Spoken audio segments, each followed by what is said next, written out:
You are listening to the first episode of United or Divided. And I know this is brand new, and most of you are probably thinking, what is this show? It is a show. It's a brand new show. It's hosted by myself and Paul Pavlich, who I will introduce in a moment. But it's called United or Divided because we want the discussion here to reflect the issues, political, societal issues of the day, like they are being represented in this country. And typically people are in a similar camp of thinking, or they're divided. And Paul and myself come from two very different backgrounds. We're two very different people who live in two very different places.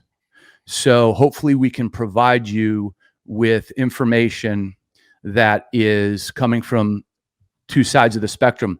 And real quick, if you do not know me, my name is John Fosco. I'm an entrepreneur. Been starting and selling and creating businesses for over 18 years now. And Paul Pavlich, why don't you tell them a little bit about yourself? Yeah, so welcome to the show, everybody. My name is Paul Pavlich, and we're excited to get this started. Got different perspectives we're bringing to the table, and I think that the content we're going to put together is going to be something you'll find very interesting. So a little about me is I'm an engineer, and I work in the corporate environment. I am not an entrepreneur, and I really enjoy working within a system, developing inside and developing the system itself. So put together my best efforts there. I'm a big avid hunter, big outdoorsman, and generally live under the conservative principles that guide the United States. Yeah, so that's it. We're going to get right into it. We're going to talk about two main issues today. Obviously, the coronavirus is, at top of mind, and we're going to slice that up three different ways. But first, we're going to get into, I hope I'm saying this right, Ahmaud Arbery or Ahmad, if I am pronouncing it wrong, my fault. But this is a issue that is hot right now, and it's fully loaded because for those of you who have not heard of it or seen this, a black man was jogging and he was shot and killed by a father and his son, who had apparently thought that he was either scouting out or burglarizing a home in their Georgia neighborhood. And it looked like a modern day lynching. And I know that's a loaded word, but that's what it looked like. And a lot of people got involved once they saw a video of the actual murder. And once the video came out and there was an outcry, Georgia, the state of Georgia, the county, they acted on it. They arrested the two individuals. But this is a hot topic with a lot of different pieces. And Paul, I have no clue what your overall take on it is, but let's get into it. Yeah, absolutely. So John did a pretty good job outlining it. So it's a big case down here in Georgia right now, and it's obviously there's a lot of tensions because there's a lot of information that has not come out yet. And the information that is there is very bad. This is not a good looking case. It looks very bad from all aspects and all evidence that is available currently. John did mention that they felt justified in the actions that they pursued, but the information that is available currently doesn't necessarily support that their actions were accurate. Now, prefacing this with, we don't have the facts of the case all in front of us, and it is still an ongoing investigation.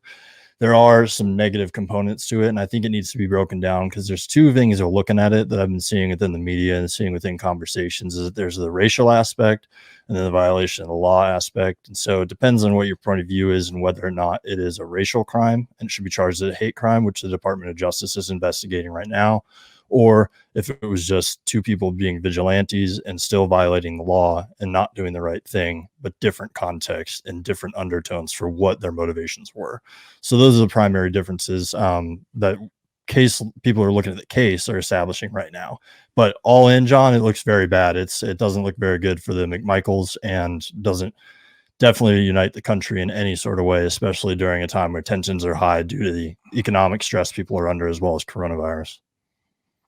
How do you personally see it? Knowing what you know, seeing what you saw, what's Paul Pavlich's take? Sure. Yeah. So the information that's available, looking at it, like I said, very bad. It looks like the McMichaels were definitely in the wrong. It's to be established whether it should be considered a hate crime and if it was motivated by race. As it stands right now, there isn't evidence to support that it was motivated by race. The evidence does tend to state that they went on a vigilante spree based on the information they had, thinking that he had burglarized property. And there was video of him going into a construction site that was still under construction, which is not illegal. So that's not basis for them to do what they did. That's the assumption that they're using as their defense, is saying they saw him casing properties and therefore he was a threat to the community. So under a citizen's arrest, they had the right to do what they did, but they didn't, because you don't have the right to go chase after somebody unless you witness a physical crime. In the state of Georgia and many other states, even here in Arizona, when you go and get your concealed carry permit, one of the first things they tell you is do not intervene. So if I walk up on something and I didn't see the origin of it and I don't know the context of it, if I step in and involve myself, that's committing a crime potentially, because I don't know. If I see somebody running down the street chasing a guy with an axe, that looks really bad. But if I shoot the guy with an axe, but I find out that he was chasing somebody who just came from his house and was raping his wife, then now I'm at fault, right? So you never want to intervene unless you understand the context. And these guys did not understand the context. Yeah, so this is a great example. I'm glad you spoke on it. It's a great example of the difference between Paul and myself. So I think, Paul, you're breaking it down exactly as you should with the information given. I'm opinionated, and I also look at the information. But the first thing I thought to myself, and this is just my narrative in my head, is I remember hearing, and I don't want to go in different directions, but I remember hearing when Obama got elected that was a case in point that racism was finished in the United States. So when I look at this case, I see a lot more than meets the eye. I don't just see a black guy getting shot in a rural area of Georgia by what looked like to be, I'm going to use the words, what looked like to be a lynch mob, because when you're posted up in the bed of your truck with a shotgun ready, that you're looking to take action. The first thing I thought was, this is a perfect example of how racism works, because a lot of people look at racism as just, using the N-word or calling somebody of a different race a bad name. But when I look at this case, I say, okay, this is what happened. There was no action. There was no action until this video, this disgusting video of a guy being murdered was leaked.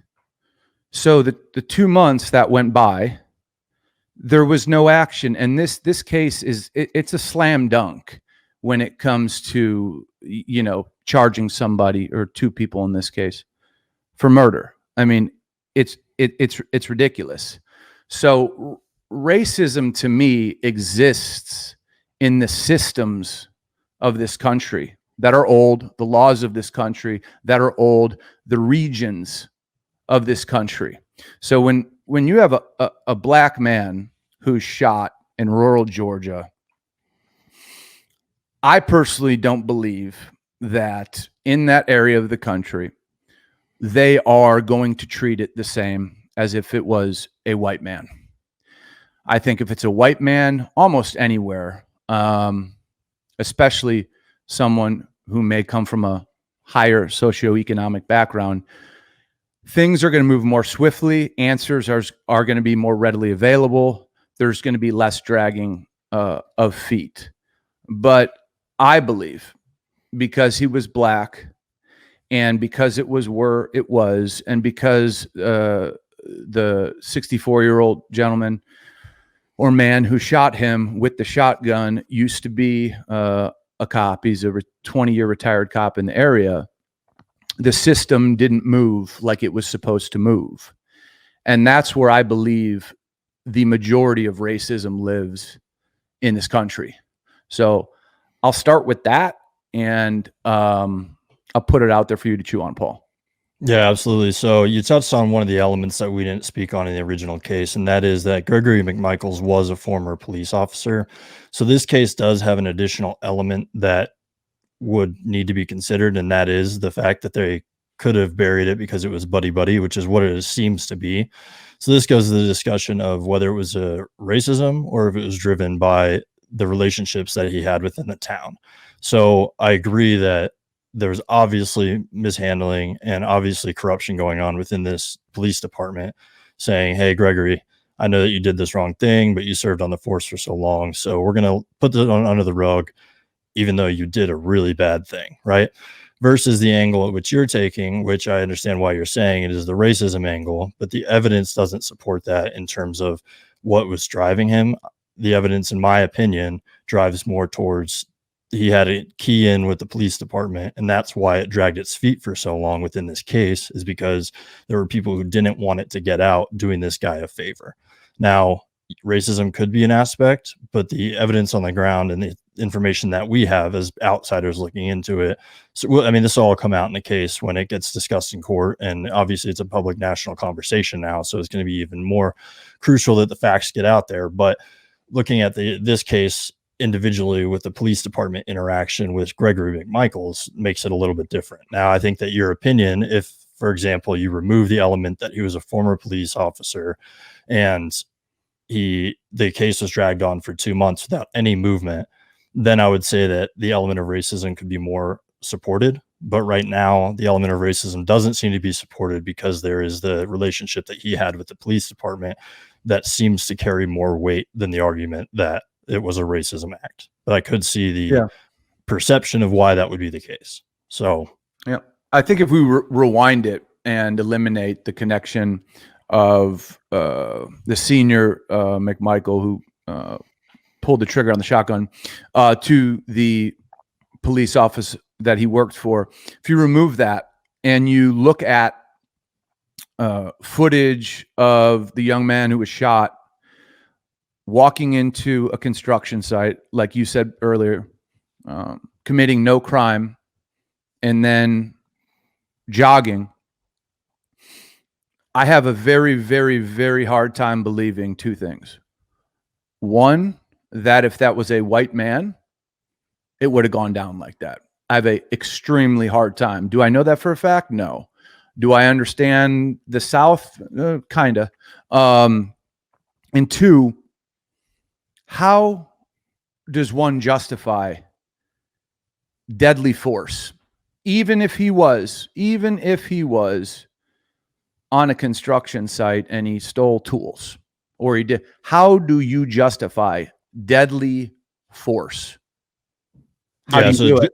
Yeah, so deadly force by law, it has to be that you are in threat for your own life, right? So in that instance that you're talking about, that wouldn't be the case. That wouldn't be qualified. If you watched him take, let's say, a circular saw from a construction site, that doesn't give you the right to go use deadly force to apprehend that person or to kill that person. If he was running away from you with a circular saw and you just chased him down, that doesn't give you the authority to exhibit deadly force. Now, if you confronted him and he came after you and became a threat to your life, now you could potentially have a case or stand your ground. But like I said before, you would be potentially sought after for intervening, and that would be a problem because the opposite side of the courtroom would say that you went and you sought the crime so that you could use deadly force. So basically you created the situation you ended up in. But rewinding a little bit to back to your opinion, saying let's remove the fact that he was involved with the police department, I think, sure, that could be a valid argument, but that's not the case that we're dealing with. So that's essentially just dealing in a hypothetical. So if we're going to be talking about the Arbery case, looking at what we have on the ground, I think is important, and not extrapolating out scenarios that aren't what we're talking about in terms of what's making the news. Yeah. Do you think a white man would have been roadblocked and shot if Arbery was white versus him being black? I don't know. I can't speculate on that because I don't have enough context to understand whether that would occur or not.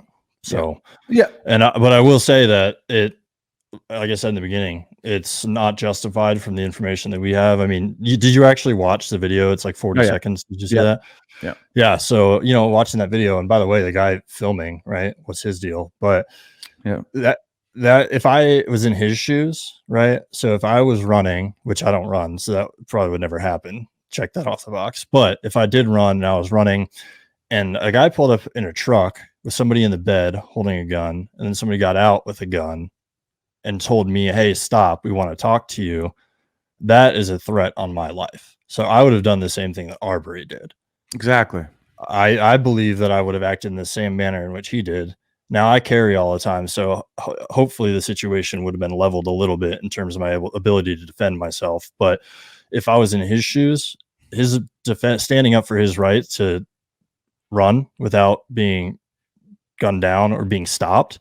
Nobody has a right to stop you in the middle of the road and say, "Come Correct. talk to me, come here." If there's two people at gunpoint that say, "Come here," I ain't stopping. There's no way, not a chance. So, I think that right now, with the information we have, it looks like you said, nearly a slam dunk. Now, whether they're going to get murder or felony murder or manslaughter, I don't know exactly which one that they were arrested for, but that's going to be debated in court. So I'm sure that they're going to go for the maximum penalty, especially now that it's a national conversation, as it should be. Yeah. Yep.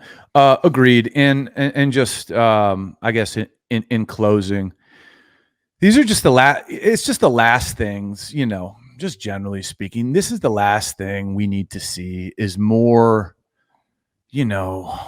videos of black killing white or white killing black. It's just the wrong time.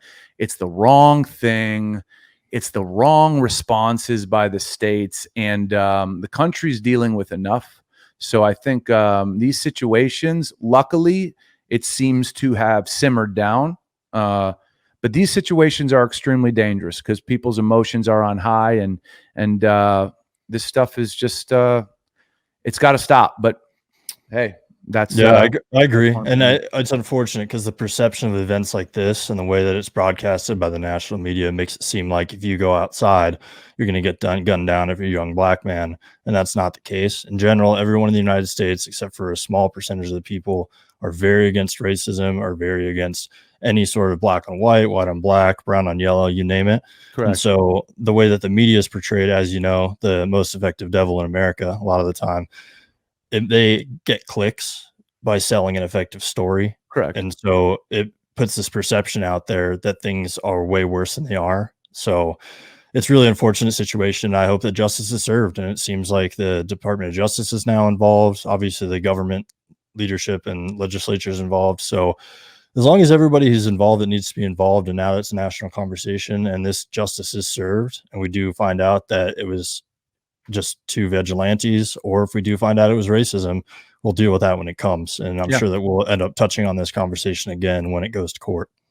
Yeah, just remember there's good and bad people everywhere. So if you guys think this is an ex-cop and cops, no, cops are great people, just like business people are great people and teachers are great people. There's bad apples everywhere. So let's not paint with a broad brush. Let's not say cops and ex-cops or white killing black. I just think we got to stop all that stuff because there's good and there's bad in everything. This is probably just another example of that, but for the sake of civil rest, we need to cut that shit, in my opinion. But let's move on. One quick thing. The benefit of this now is that all the other states are on notice, right? So any other department that does have a buddy-buddy relationship between a former officer and current department members are now, if something like this does come up inside their district, you're going to say, no. Like, remember what happened with the McMichaels? Like, I'm not cutting you a favor on this one. So if justice is served properly in this, it should send a signal to the other states and the other departments that there's a better way to operate. And that's my hope. 100% agreed. Okay, moving on to what's at the center of everyone's life for the most part, and that's this virus, the development of it, the response to it, and every element of life that's intertwined. I think before we get into some specifics, I'd like to kind of hear how you view kind of our state of the union with the coronavirus as of today. Yeah, absolutely. I think the State of the Union in general is very confused. So, at first, when the lockdown started in all the different states, the different degrees that they were implemented, I think people were on board and there wasn't a lot of information for them to make their own decisions and to give them really information to make them feel good about, I feel this way about something. And as it's progressed, I think people feel a lot more information's available. They're getting a lot more information not from the normal news sources, and they're looking into things themselves because they're getting more and more impacted by this. So they're trying to get a deeper understanding of it. As you know, when things impact you more, you want to understand it better so that you can react more responsibly. So I think people are doing that. And what it's leading to is there's a lot of confusion. People don't feel like they can trust in the institutions. Deborah Birx, leader of the task force, she said yesterday that she can't trust the numbers that are coming out of the CDC. Now, for the last 2 months, all of American citizens have been told, follow the CDC guidelines, check the CDC website, and we got you. And right now, the top leader of the task force is saying, I can't trust those numbers. So the American people will naturally hear that and say, well, if the leader of the task force can't trust the numbers, why should I? And that's, people are cooped up, people are tired of it, and they want to understand, how can I do my part, but also when can I live my life? And so I think the nation right now, as American population, is just confused on what they should do. Yeah. And it's becoming very clear that there's a lockdown camp and then there's a let us out camp. And I think it's diverging further and further to the right and left of where those stand. And so there's some unrest brewing. You see it across the country from East Coast to West Coast and everywhere in between. People are not listening. Google has been collecting the data of people in California as well as other telecom providers, and it's shown in massive increase in the amount of mobility in all the communities because people are just saying, I've done my part. I'm not getting any good new information. So I'm going to move. I'm going to do my thing. I'm going to do whatever I want. And then we'll see what happens. So I think general confusion is probably what I would say the country feels right now, and angst. People are upset, man. Yeah, people are upset. I agree with a lot of what you said, and general confusion is a perfect way to put it, because whether you are a citizen, whether you go to a job, whether you lost your job, whether you own a business, there is not a clear understanding of not only when we should expect some sort of normalcy, because that's the wrong way to put it, but what our plan is. There's not an understanding in any form of life, any facet of life, what our plan is. And at this point, sure, the deaths have seemed to slow, but we're seeing hot spots pop up in places that never had it before. And it's clear that when we looked like Dr. Fauci, that this thing is very, very dangerous if we walk around, like Paul was saying, just lax, like I'm going to go back to my normal life. I think our lack of federal leadership from the beginning, and this can be debated, but every system in the world starts from the top and works its way down. And because I think starting with putting Mike Pence in front of this, in charge of this, and punting the football on leading in a moment of, once in a generation, once in 200, 300 years, a crisis of that size, punting the football. The leader that we elected didn't take leadership. And this whole time, he has not been interested in giving the people facts and treating the people of this country like they can handle information. So he's been cheerleading and hoping and praying, and he's been getting upset with the reality. And the reality is this thing's not just going away. The reality is there's going to be pain. There's going to be economic pain. There's going to be mental health pain. There's going to be all this stuff. But we as Americans don't know who to look to. We don't know who to look to. And right now, that is my angst with this situation. And before I move on, I really think we need to look at this and only look at the data we have And I think we need to come out of this or start enacting some sort of policies that treat younger, healthier people with no pre-existing conditions differently than the older population, because it's no mystery. The older population are much more at risk of not surviving. So I think there needs to be a different set of guidelines when we talk about re-entering society, turning business back on for the two. But I'll tell you what I'm afraid of, Paul. Here's what I'm afraid of. The people who make our laws in this country, they're older people. And it's my personal opinion, based on nothing but my opinion, that they don't want to put down harsh laws on a older group of people because they fall in that group. So I don't know what your take is on separating the younger, healthier based on data, and we have a different set of guidelines, and then the older, more at risk. Sure, yeah. Well, I could touch on the segregation of the populations for sure, because that's one of the future methods we need to employ in order to get the people working and back to the economy that we need to have in order for people to not fall into economic despair, resulting in the deaths of despair that we've seen, which are astronomical. But in regards to the response from the federal government, I think that my opinion differs from yours, because I think that the federal government did a good job of allowing states to maintain whatever they believed was adequate. So you and I have talked before a little bit about the difference between Wyoming and New York City, or the difference between Montana and California, right? And so, because we are a federalist society, allowing the governments that are at the local level to establish their own policies that trickle up and are approved by the governorship and then reviewed by the federal to make sure that they are adequate, I think was a good strategy. And I think it allowed different states to weather this better than others. You've seen Florida, for example. Everybody said Florida was going to be the worst state because he didn't shut it down and he let everybody go to the beaches and all the spring breakers were going to kill grandma. And then in reality, Florida has done a really good job of maintaining the segregation of the population, social distancing rules, and their death count is extremely low. And it was supposed Didn't they to just close the skyrocket. beaches again? Didn't they just close the beaches again? In Florida? Yeah. Would this week, or because I I'm think, not aware of it doing it this week? yeah, I think they reclosed. They closed them yesterday. Okay, well, then that's a decision that they need to make. But if you look at their overall numbers, their numbers are much better than what they were expected to be.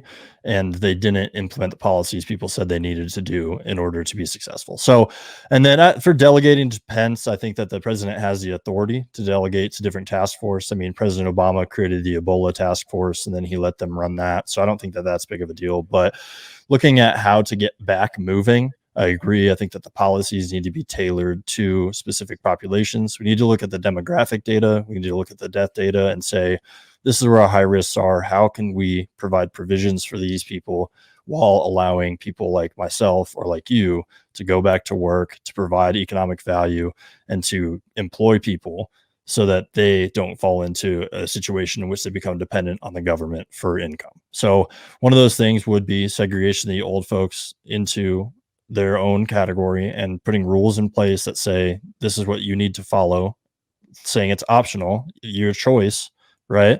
I don't want to force anybody to act a certain way. If I'm 85 and they say for the next 2 years you have to isolate till we get a vaccine, my life expectancy was 3 years ago, because the average life expectancy in the US for I think women is 81. So you don't believe in forced quarantine, just because we know that people who are carriers can pose a threat and they could kill other people just by passing them. You don't think that we should impose anything if we know somebody has it? Well, there's actually not a lot of data to show that you can get it by just walking by somebody, particularly if you're outdoors. But going back to, let me finish what I was talking about with regards to getting back open. And so moving the younger population, letting them get to work, because the people who are most impacted by this disease are not in the workforce anyway. All those people are either retired or there's very few of them in the workforce. So shutting all of the workforce down in order to accommodate a small population doesn't make sense.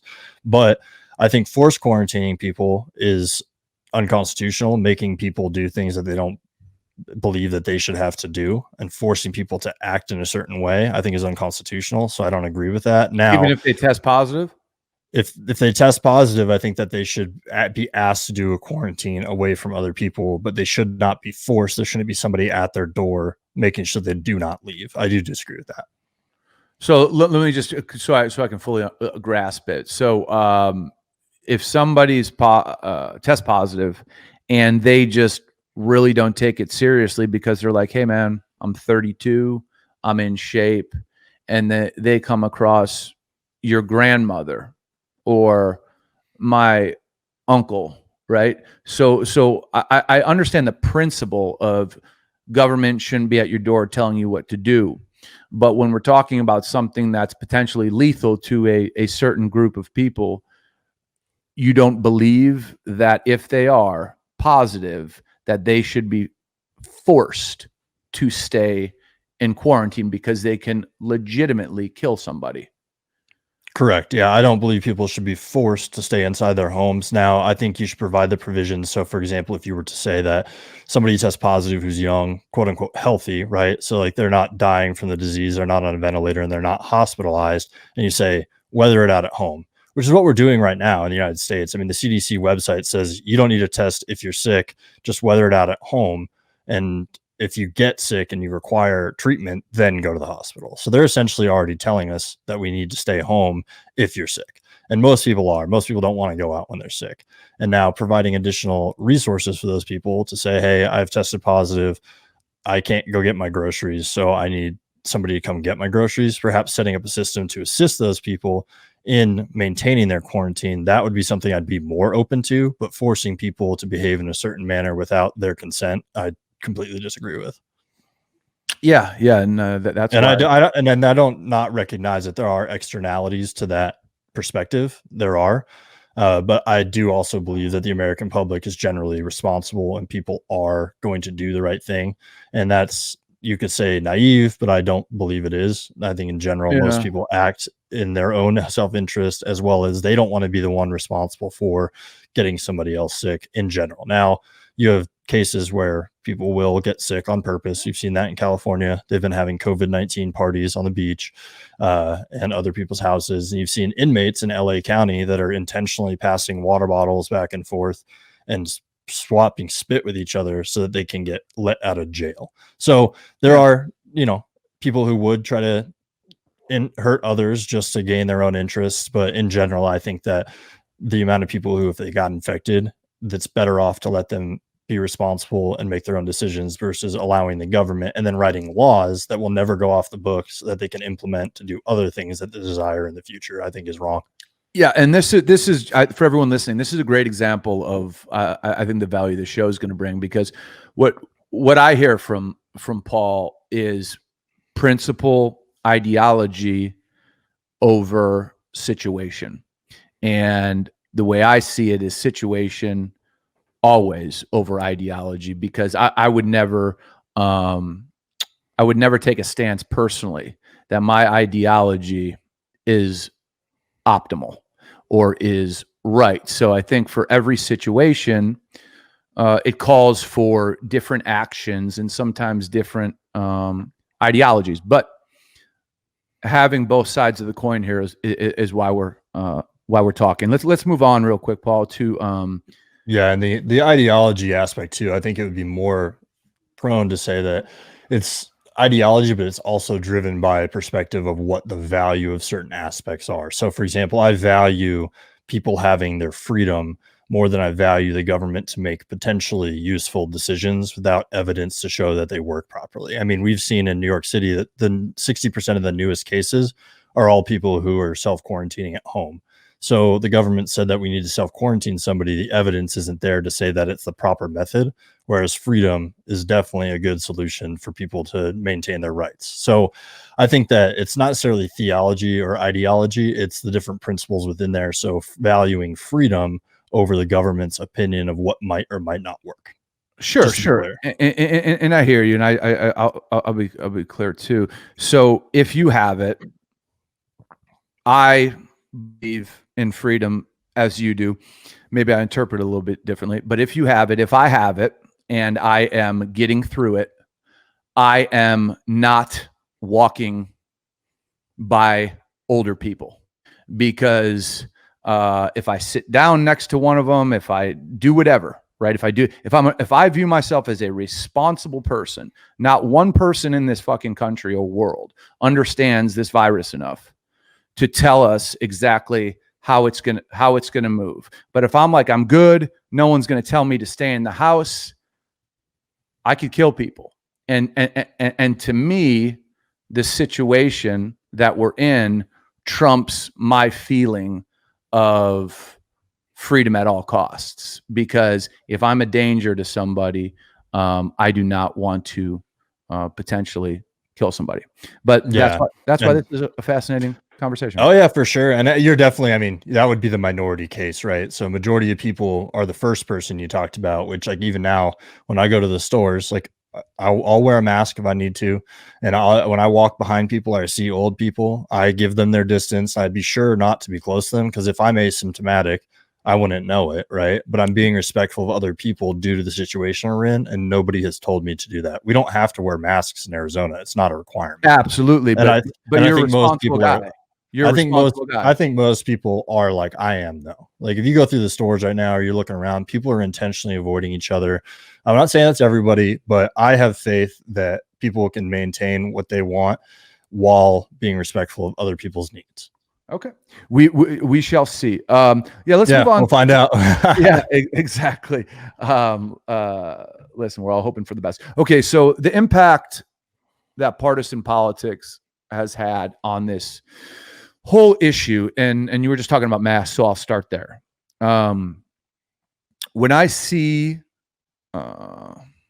Republicans, obviously led by Trump and Pence, refusing to wear masks, and we just found out that two staffers in the White House, I mean, I don't mean to laugh, got tested positive.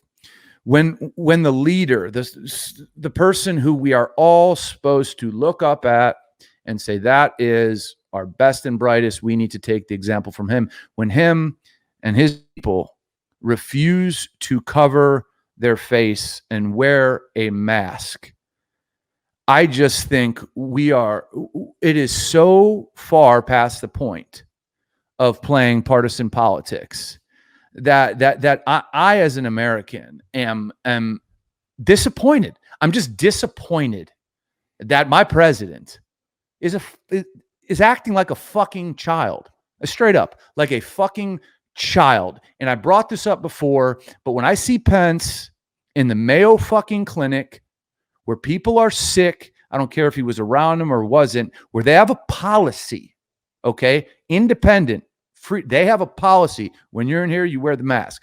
He won't do it.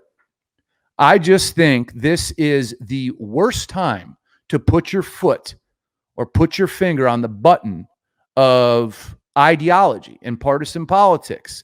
And I'll start with not wearing masks. Your take?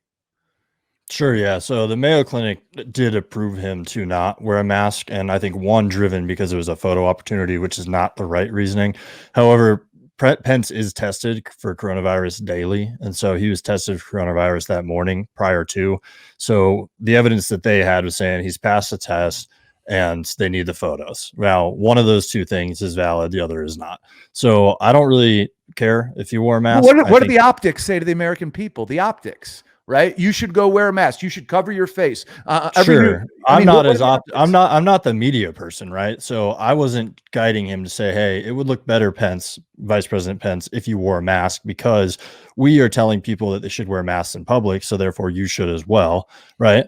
His media person made the decision to say, hey, we want to get this photo opportunity without a mask. And the Mayo Clinic approved it because he had a passing coronavirus test. So whether that was the right thing or the wrong thing, I think he probably operated under the guidance he was given by his media team, and that is what it is. But he represents me and you. He represents me and you. Sure, but I don't think that we would get the approval to go into the Mayo Clinic without a mask. One, we wouldn't be able to get a test to prove we didn't need one in the first place. No, I'm just saying, as a leader, he represents me and you. So we hypothetically would look up to a man like that and say, if he is doing this, we should do this.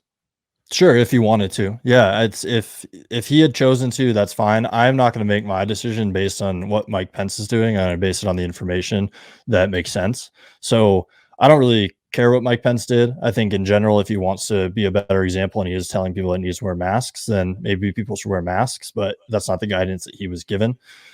It is what it is. But in general, I think wearing masks, there is conflicting data about whether masks help or not. I think a lot of people just assume that they do. But if you're just a cloth covering, that's different than an N95 mask, right? Versus an N99 mask.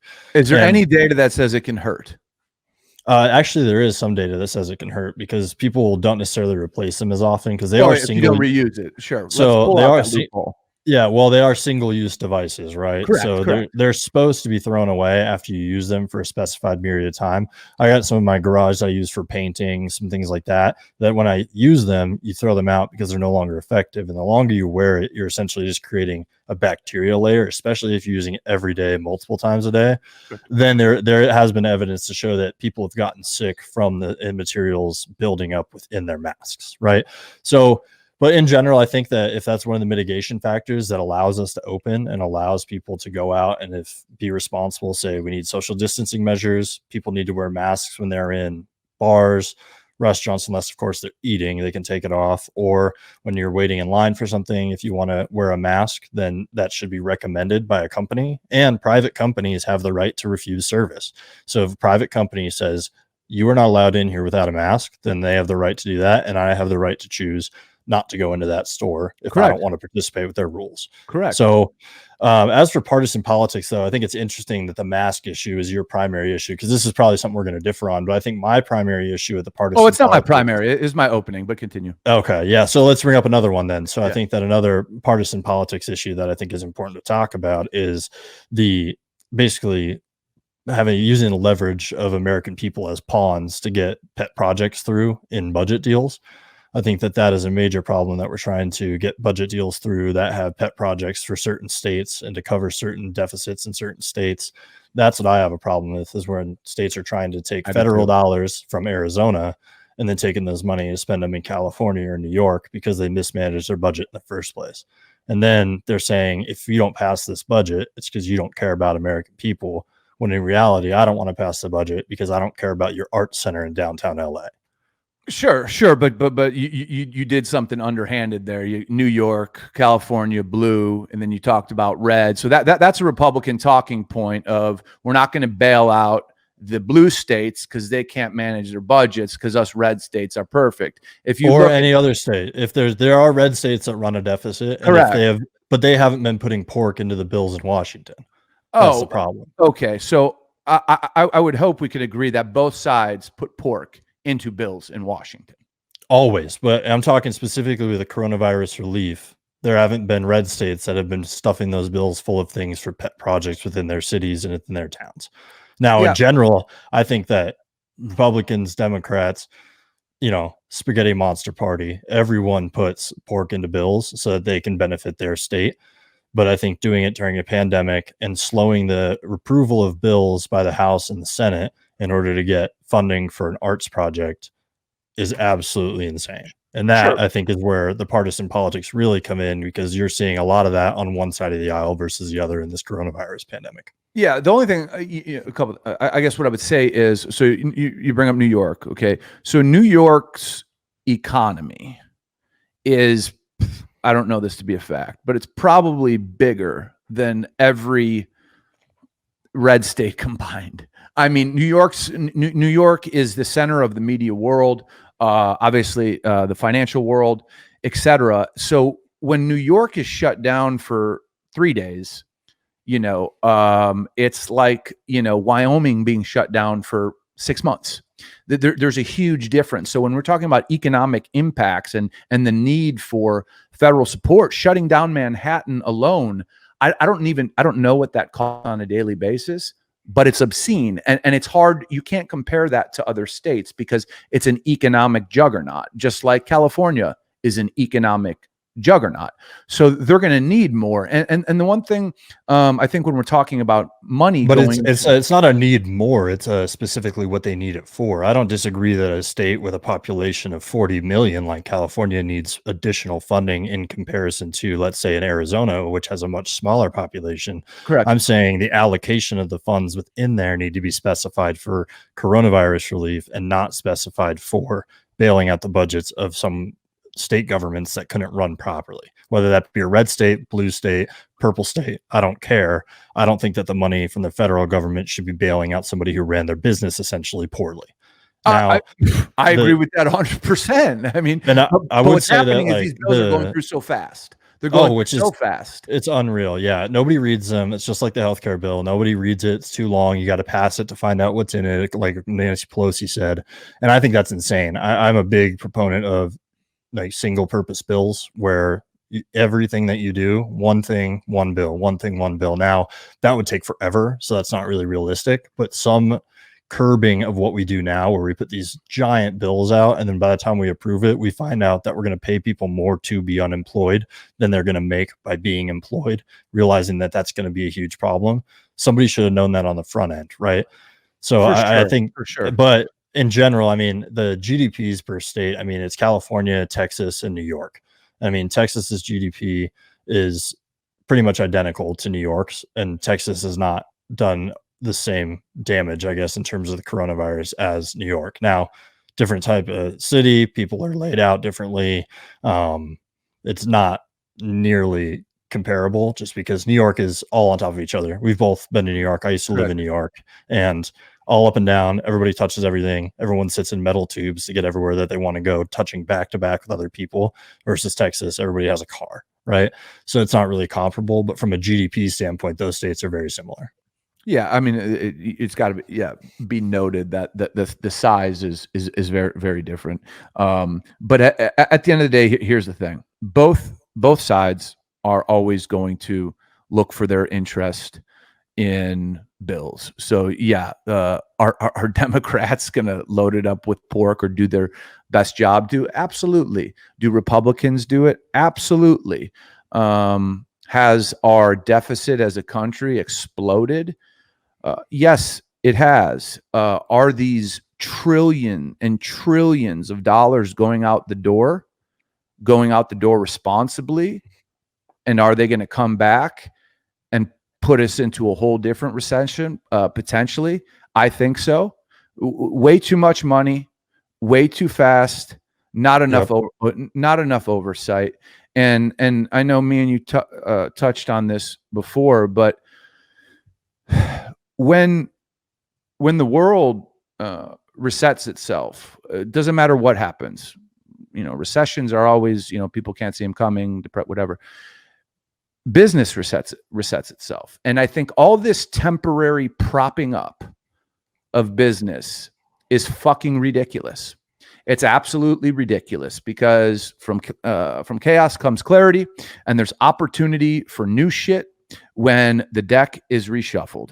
So this socialized payments that are going to companies to keep them afloat for 1 month, 2 months, when this crisis, okay, in terms of losing a percentage of your business on a monthly basis due to customer base shrinking, not having the money or not having access, propping it up for 2-3 months when this thing could be going on for 24 months it's just stupid. And the taxpayers are getting fucked. And there's a lot of people who run their businesses irresponsibly who are getting bailed out temporarily. And there's a lot of people who run their businesses responsibly who have found ways to survive and even thrive in this atmosphere. So I am not a fan of trillions and trillions and trillions being thrown blindly at business, because part of business is finding a way to make things happen. So, with that being said, I think that throwing money at business, I mean, I agree propping up businesses that are failing is a bad strategy. I think propping up businesses that have been forcibly shut down by the government is a different story. Now, if somebody comes into your business and says you cannot operate, you're going to lose all of your revenue, purely because I say so. I think it's the responsibility of the government to pay those people back. Like you're saying, you're calling it propping up, but I would say paying them back with their own money, because it's their own tax dollars they've paid into the system anyway. So they're getting the money back from the government who originally took it from them in the first place. I think propping up is not the right term. Now, in general, I agree with you. Propping up businesses, using your term, is not okay. If a business fails and business sucks, you shouldn't subsidize them to keep them in the economy for no reason.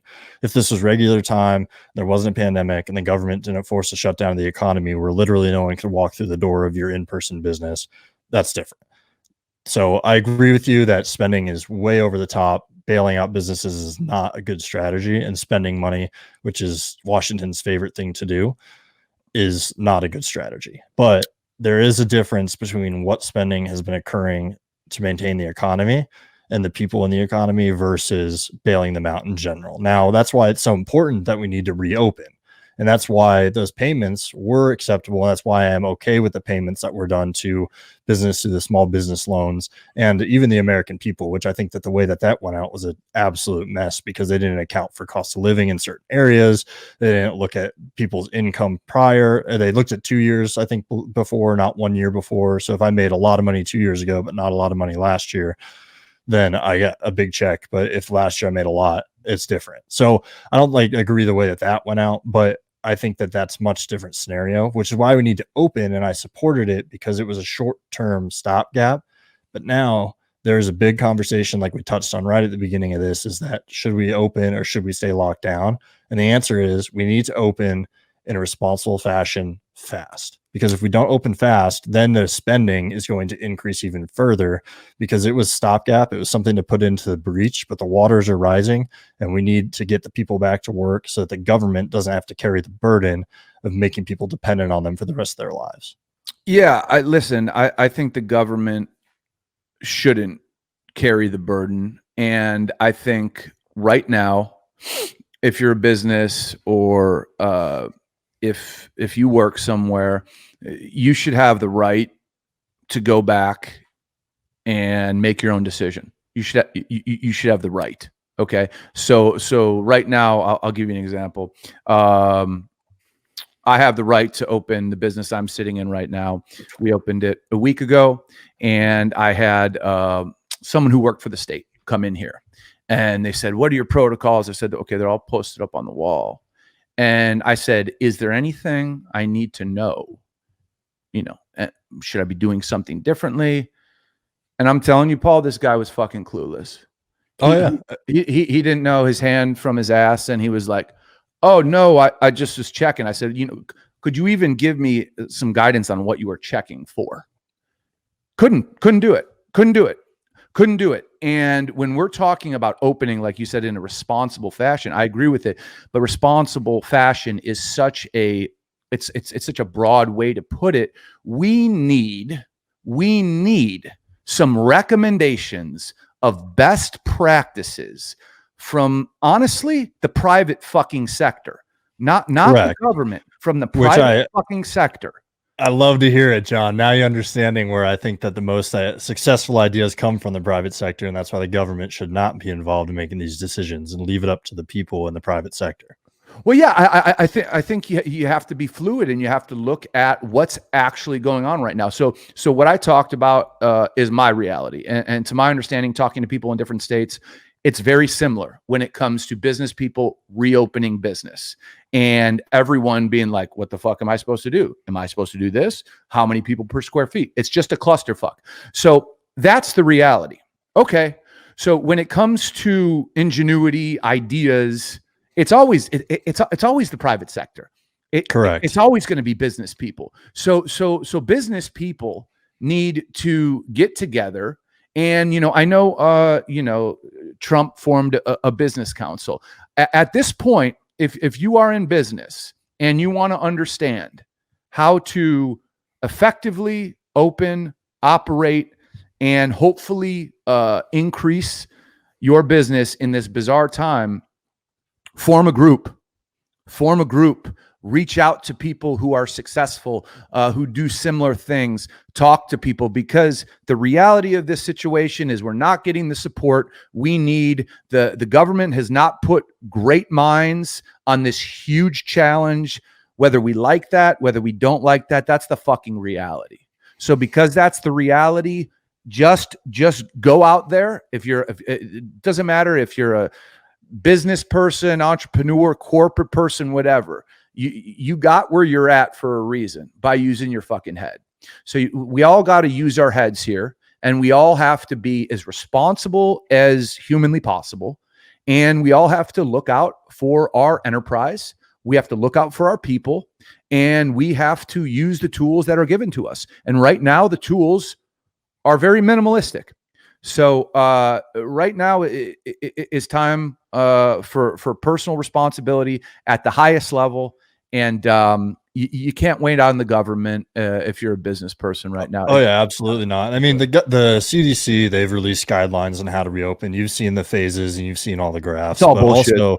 Also states are requesting specific guidelines or requiring specific guidelines to reopen as well. So I think there is guidance out there for business owners. Now, I think that people who go and do their own research, and literally you could go on the internet right now and say guidelines for maintaining distance in a business. And I bet there's 1,000 articles that say this is the best way to allow your traffic flow within your business, depending on the type.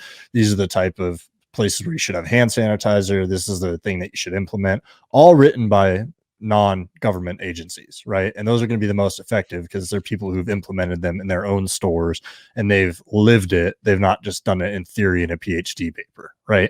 And so allowing people to open their businesses and responsibly, as well, as long as they understand what that means. And I think that most people do. I mean, all the businesses, even the salon owner, big down in Texas, that was a big deal, right? She got thrown in jail because she opened her salon 4 days early, but she had social distancing measures in place. People were waiting in their cars for their haircuts. So there was no one waiting in their lobby.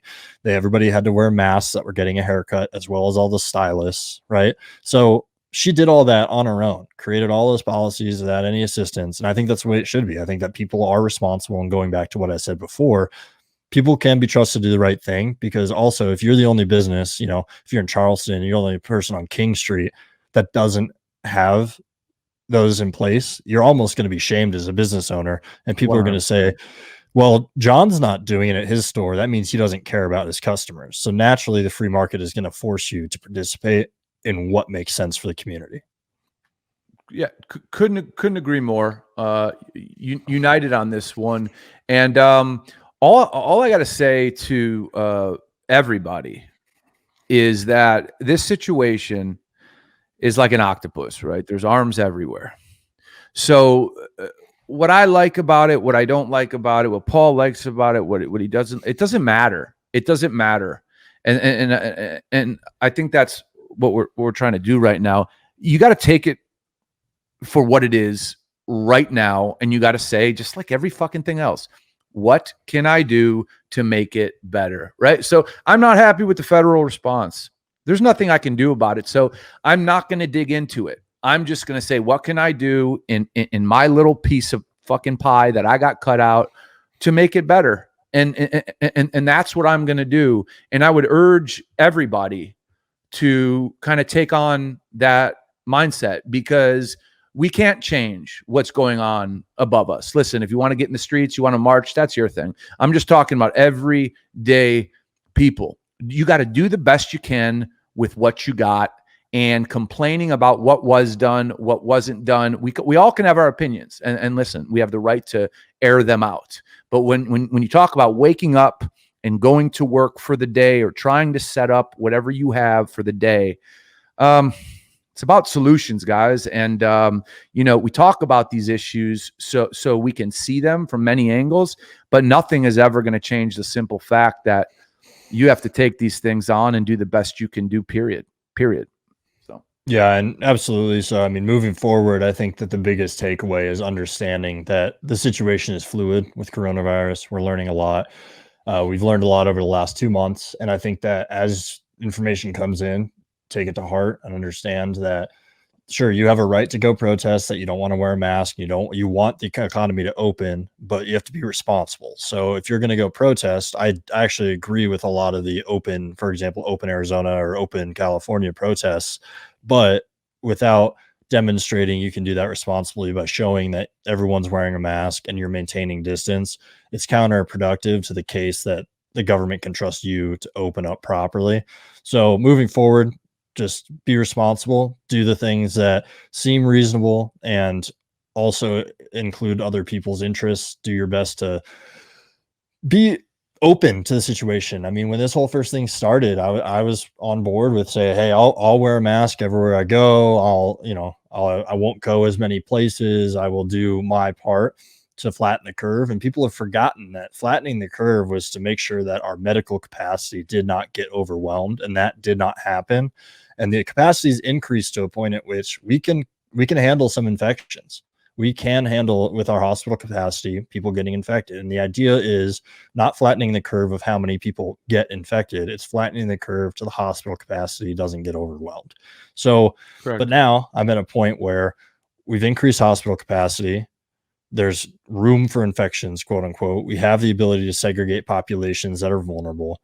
Let's do that and move forward. And so I'm very sick of people saying we can't have a solution. We just have to wait, because waiting is not a solution. Agreed. Although it's not a decision, indecision is a decision as well. Yeah, I think there's a gap. There's a gap between what's going on with it right now and when we have a solid vaccine, which nobody knows when. Nobody fucking knows when. Or if, correct. And, you hear about remdesivir, you hear about these drugs that can, treat you once you, at the end of the day, there's a gap between when we may get those things and now. And we know what we know about it. We've known it for a while. What are you going to do about it? You can't stay home, because that is not the route this country has chosen. If you agree with it, if you don't agree with it, doesn't matter anymore. It's not healthy either. I mean, you've seen the new report, 85,000 deaths of despair because people are forced to stay at home. Suicide hotlines are up 1,000%. Yeah. So there are externalities to staying home. I know it sounds very safe to stay in your house, but in reality, there's a lot of danger inside your home, just being by yourself. Yeah, I mean that goes to the whole mental health component. But look, like I said, that this is the direction this country has taken, and you got to figure out how you can fit in to the direction the country has taken while staying safe, staying responsible, but not saying I'm going to do this because I wish we did it. Listen, we all can Monday morning quarterback everything. We're in the situation we're in. We're going to examine it here. We're going to talk about the angles, but at the end of the day, everyone be proactive. You know what I'm saying? We all have to look out for ourselves, and sure, contributing to the community is a great thing, but look out for yourself, look out for your family, make the right decisions. And I think day by day, and I truly do mean day by day, we're going to find ways. Hour by hour, it seems like. Yeah, absolutely.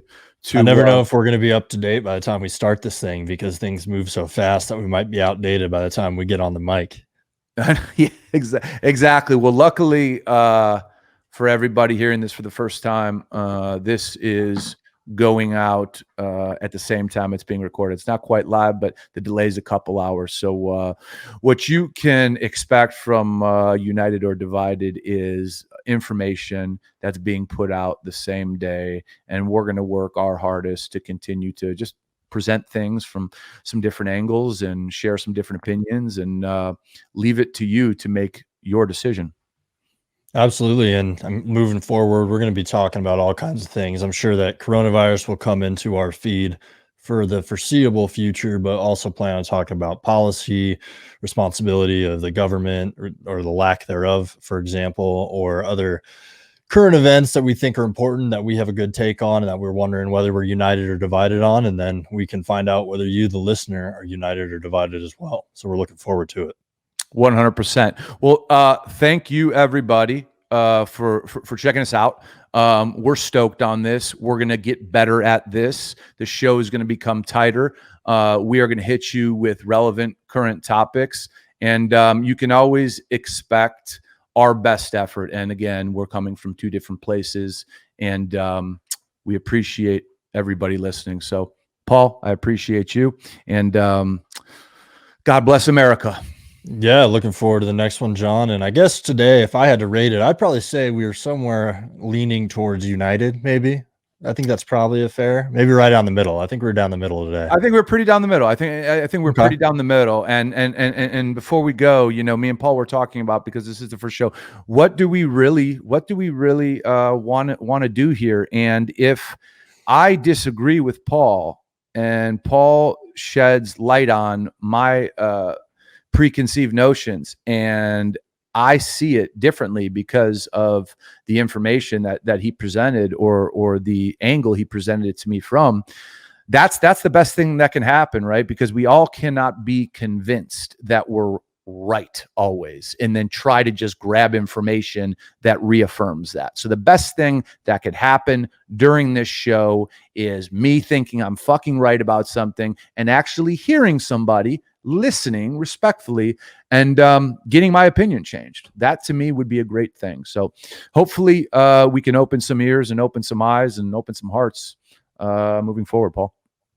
Roger that. Well, John, I think that it's about time for us to sign off and get out of here. So until next time, I guess we'll be united or divided. You're damn right. We'll see you guys next Wednesday. Have a great week.